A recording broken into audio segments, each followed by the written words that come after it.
Robert Francis Kennedy Jr., calon presiden dari Partai Demokrat, menuduh Presiden Joe Biden mempersiapkan perang dengan negara Rusia dan mengutuk hasrat pemerintah Zelensky untuk menjadi anggota NATO. Kennedy berpendapat bahwa pemimpin AS harus mengakui kegagalannya di Ukraina dan fokus pada masalah domestik daripada mencari dominasi militer global. Kennedy Twitter pada hari Jumat bahwa Biden telah kehilangan arah, menekankan bahwa presiden harus memprioritaskan urusan domestik di Amerika daripada berusaha untuk mencapai dominasi militer global. Dia mengklaim bahwa pengerahan lebih dari 3.000 cadangan ke Eropa merupakan persiapan untuk perang darat dengan Rusia. Kennedy menambahkan bahwa gagasan mengalahkan Moskow dalam konfliknya dengan Kiev adalah fantasi geopolitik yang sia-sia dari pemerintahan Biden.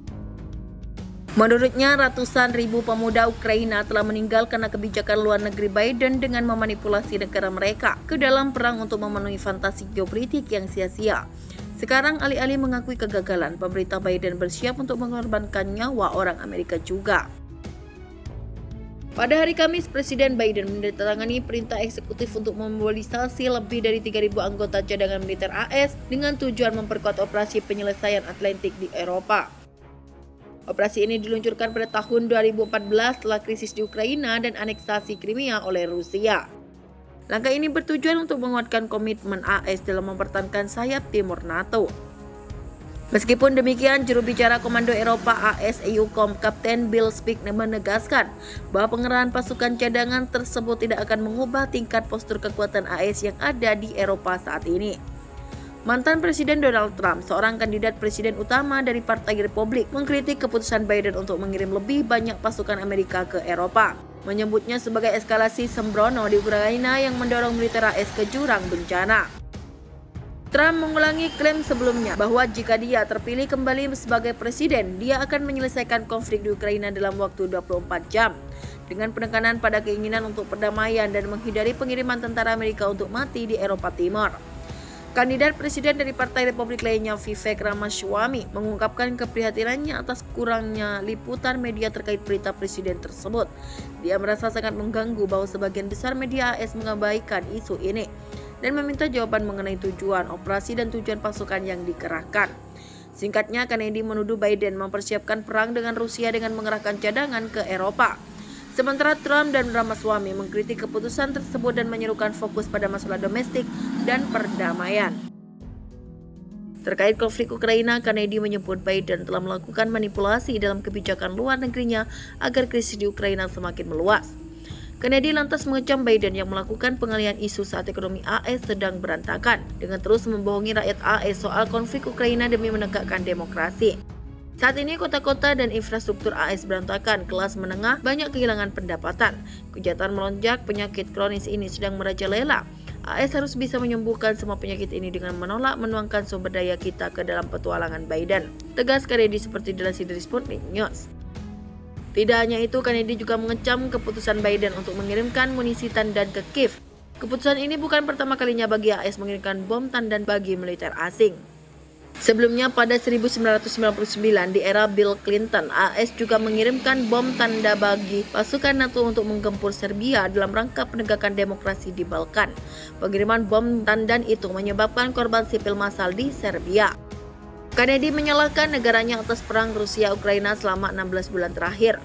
Menurut keponakan mantan Presiden Kennedy ini, Rusia telah bertindak dengan itikat baik dalam berbagai upaya untuk mengakhiri perang. Kennedy mengatakan dalam sebuah wawancara di The Briefing with Steve Scully Sirius XM bahwa Presiden Rusia Vladimir Putin telah berulang kali mengatakan ya untuk negosiasi, bahkan dia bernegosiasi 2 kali dia menyetujui kesepakatan, kata Kennedy. Dia setuju dengan perjanjian Minsk dan kemudian dia setuju pada tahun 2022 untuk kesepakatan yang akan membuat Ukraina sepenuhnya utuh, ujarnya seperti dikutip The Hill pada hari Jumat. Perjanjian Minsk adalah 2 perjanjian internasional terpisah pada tahun 2014 dan 2015 yang berusaha untuk mengakhiri pertempuran di wilayah Donbas di Ukraina. Pertempuran tidak pernah berakhir sepenuhnya dan Putin mengklaim bahwa perjanjian itu tidak ada. Sesaat sebelum meluncurkan invasi skala penuh ke Ukraina Februari lalu. Tidak segera jelas apa yang dimaksud dengan perjanjian 2022 oleh Kennedy. Namun bakal capres dari Partai Demokrat itu menuduh AS menahan negosiasi. AS yang memaksa Presiden Ukraina Vladimir Zelensky untuk menyabotase perjanjian itu sudah ditandatangani. Jadi Anda tahu Rusia bertindak dengan itikat baik. Jadi saya pikir AS yang tidak bertindak dengan itikat baik, klaim Kennedy.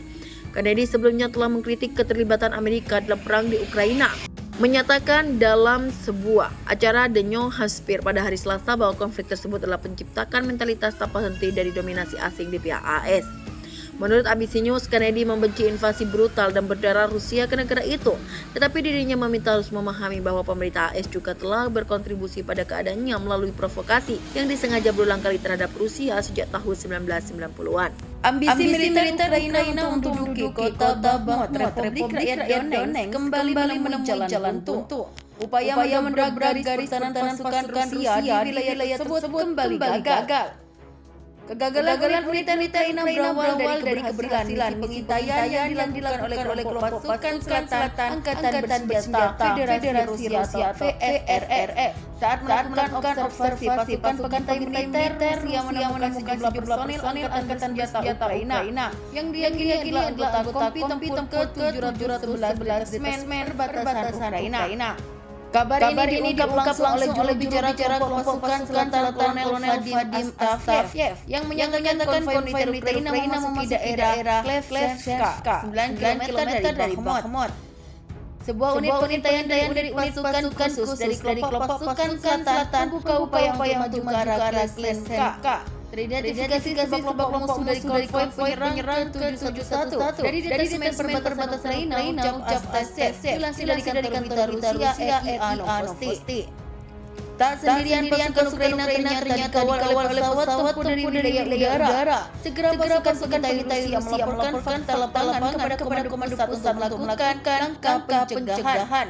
Unit artileri Korps Angkatan Darat 3 distrik militer selatan yang melancarkan serangan untuk melindungi dan menghalau tembakan pesawat tempur Ukraina. Kontak tembak pecah di Klevska. Astafyev menyatakan sebagai besar tentara Ukraina tewas dalam pertempuran. Sementara pihaknya hanya menangkap 2 lainnya. Pertempuran pun terjadi. Upaya pesawat serang Ukraina digagalkan oleh tembakan artileri dari unit Angkatan Darat 3 di distrik selatan. Dalam laporan lainnya, Kementerian Pertahanan Rusia mencatat jika lebih dari 480 orang tentara Ukraina tewas akibat serangan pasukan militer Rusia di Klevska. Total ada 16 serangan Ukraina yang berhasil ditangkis oleh Rusia.